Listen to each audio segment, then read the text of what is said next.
And it shall be in that day that Yahuwah sets his hand again a second time to recover the remnant of his people who are left.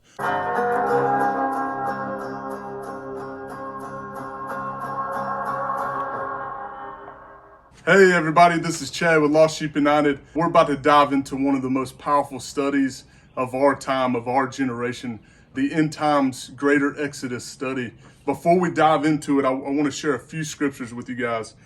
Jeremiah 16:14-15 says, "Therefore see, the days are coming, declares Yahuwah, when it is no longer said, Yahuwah lives, who brought up the children of Israel from the land of Egypt. But Yahuwah lives, who brought up the children of Israel from the land of the north and from all the lands where he had driven them. For I shall bring them back into their land I gave to their fathers." Jeremiah 29:11-14 says, "For I know the plans I am planning for you, declares Yahuwah, plans of peace and not of evil, to give you a future and an expectancy. Then you shall call on me and shall come and pray to me, and I shall listen to you, and you shall seek me and shall find me when you search for me with all your heart.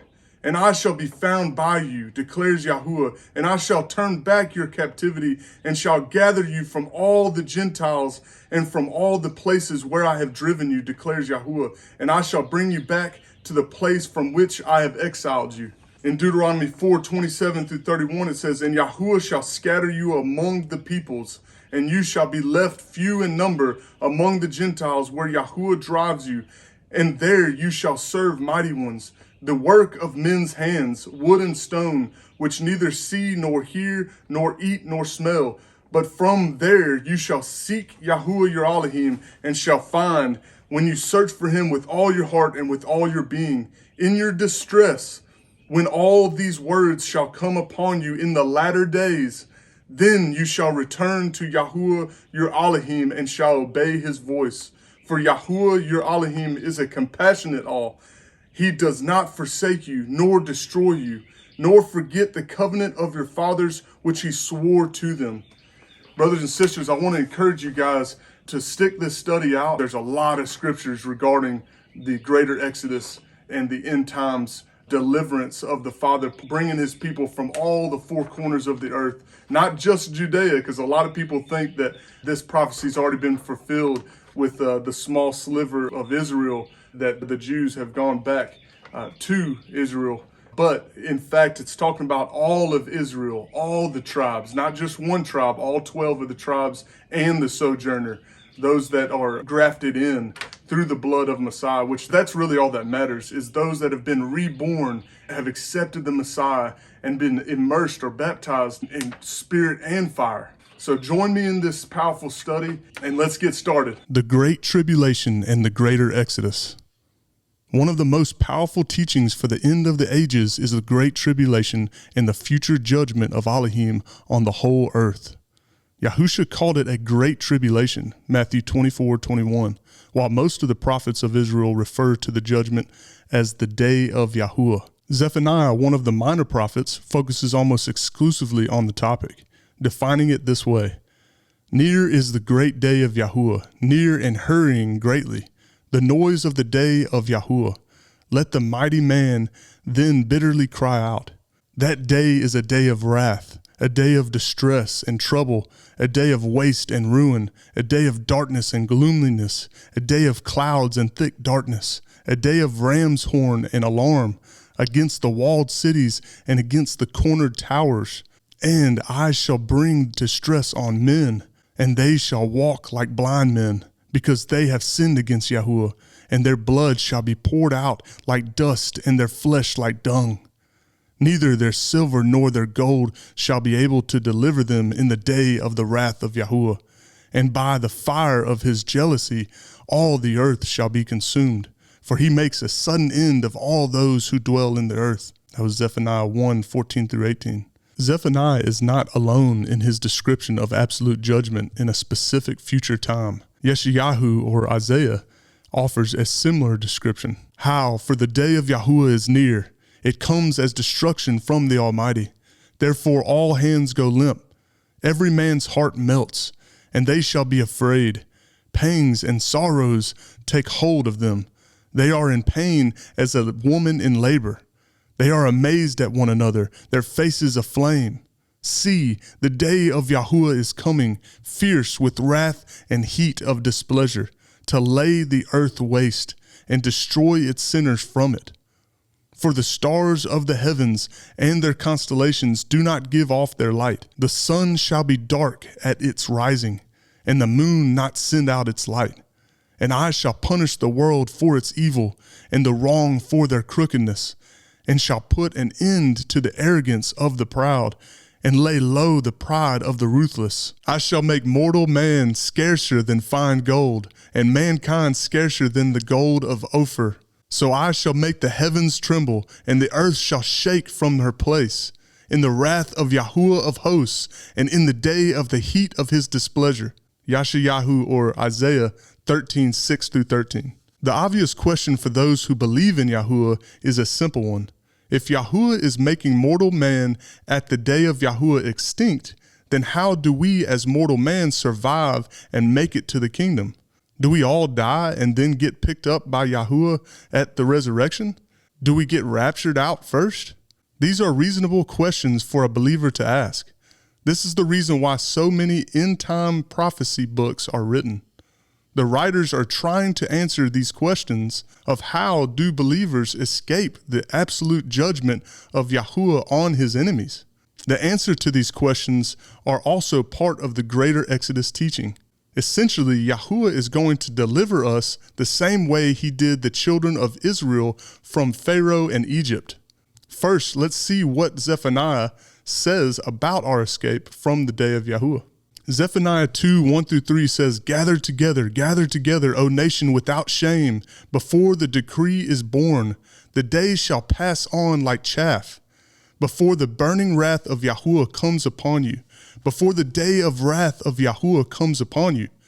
Seek Yahuwah, all you meek ones of the earth, who have done his right ruling. Seek righteousness, seek meekness, if so be that you are hidden in the day of wrath of Yahuwah. The word perhaps is not assuring, but it does allude to some kind of escape or protection that involves gathering. Zephaniah's allusion is intended to draw us out to fear Yahuwah and seek his protection and deliverance. Zephaniah later speaks to the greater Exodus directly. Shout for joy, O daughter of Zion. Shout, O Yasharal, or Israel. Be glad and rejoice with all your heart, O daughter of Jerusalem, or Jerusalem. Yahuwah has turned aside your judgments. He has faced your enemy. The sovereign of Israel, Yahuwah, is in your midst. No longer need you fear evil. In that day it shall be said to Jerusalem, do not fear. Zion, do not let your hands be weak. Yahuwah your Elohim in your midst is mighty to save. He rejoices over you with joy. He is silent in his love. He rejoices over you with singing. I shall gather those who grieve about the appointed place, who are among you, to whom its reproach is a burden. See, I am dealing with all those afflicting you at that time, and I shall save the lame and gather those who were cast out. And I shall give them for a praise and for a name in all the earth where they were put to shame. At that time I shall bring you in, even at the time I gather you, for I shall give you for a name and for a praise among all the peoples of the earth, when I turn back your captivity before your eyes, said Yahuwah. That's Zephaniah 3:14-20. Turning back to Yeshayahu and his dire definition of the final judgment, we find similar words comforting us concerning the greater Exodus. Yeshayahu 10:20-23 says, and in that day it shall be that the remnant of Israel and those who have escaped of the house of Jacob never again lean upon him who defeated them, but shall lean upon Yahuwah, the set apart one of Yasharal. In truth, a remnant shall return, the remnant of Jacob, to the mighty Al. For though your people, O Yasharal, be as the sand of the sea, yet a remnant of them shall return, a decisive end, overflowing with righteousness. For the Master Yahuwah of hosts is making a complete end, as decided in the midst of all the earth. Isaiah's reference to the remnant of Israel and those of the house of Jacob is a reference to the scattered sheep of the northern house of Israel, 10 tribes, across the 4 corners of the earth, both inside and outside the land. Isaiah also uses the phrase complete destruction, one that is decreed as a reference to the day of Yahuwah. The return of the remnant is a reference to those in the greater Exodus who are able to escape and survive in the day of Yahuwah. Isaiah then follows these words with specific emphasis on the greater Exodus as compared to the Exodus out of Egypt. And it shall be in that day that Yahuwah sets his hand again a second time to recover the remnant of his people who are left, from Ashur and from Mitzrayim, from Pathros and from Cush, from Elam and from Shinar, from Hamath and from the islands of the sea.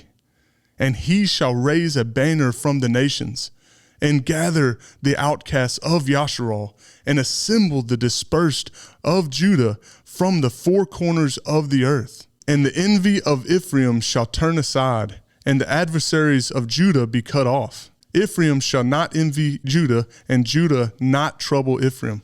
But they shall fly down upon the shoulder of the Philistines toward the west. Together they plunder the people of the east, their hands stretching forth on Edom and Moab. And the children of Ammon shall be subject to them. And Yahuwah shall put under the ban the tongue of the sea of Mitzrayim, and he shall wave his hand over the river with the might of his spirit, and shall smite it in the 7 streams, and shall cause men to tread it in sandals.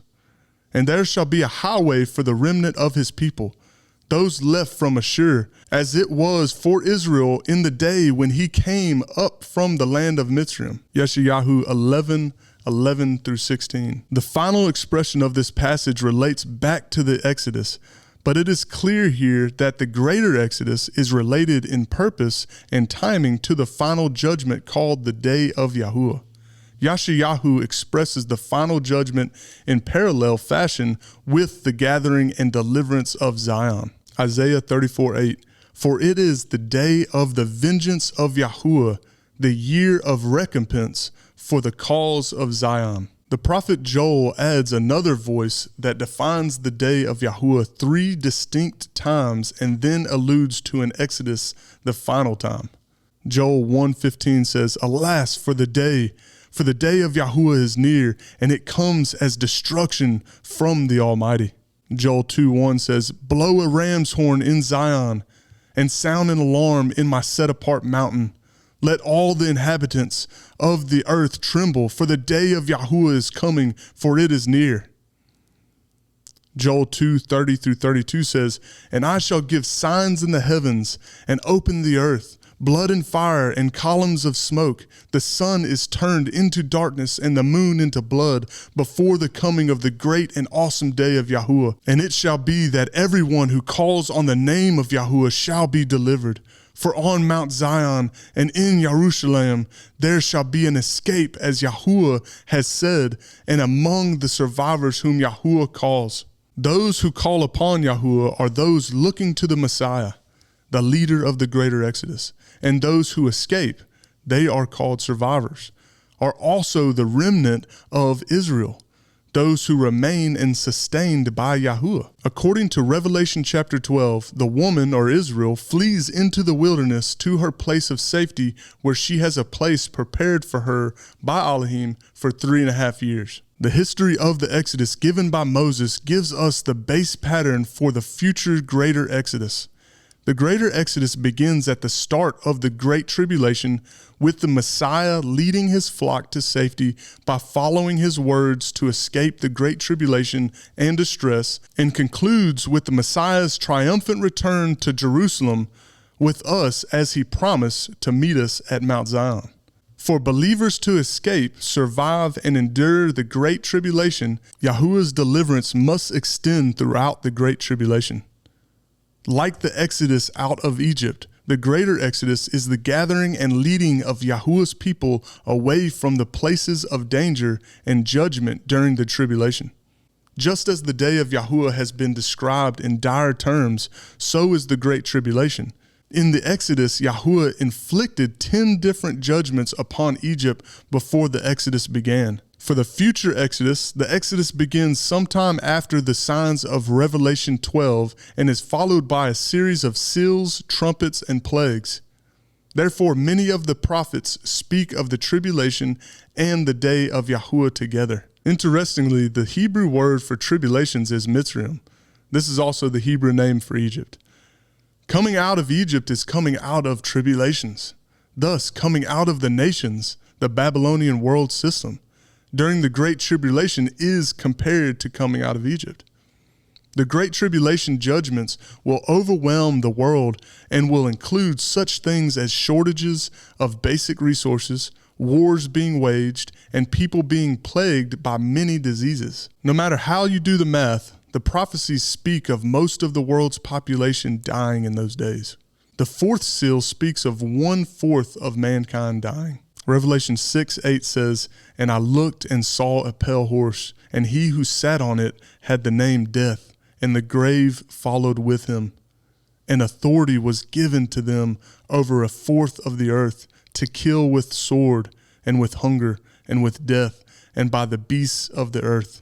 Then the sixth trumpet speaks of the third of mankind suffering death. Revelation 9:18 says, "A third of mankind was killed by these 3 plagues, by the fire and the smoke and the sulfur which came out of their mouths." When we speak of past wars and diseases, it's in millions of people. The prophecies of the Great Tribulation speak of its judgments in the billions of people.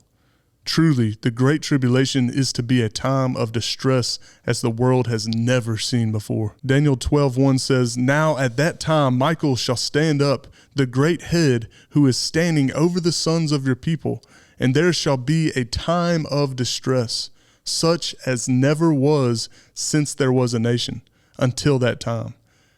And at that time your people shall be delivered, everyone who is found written in the book.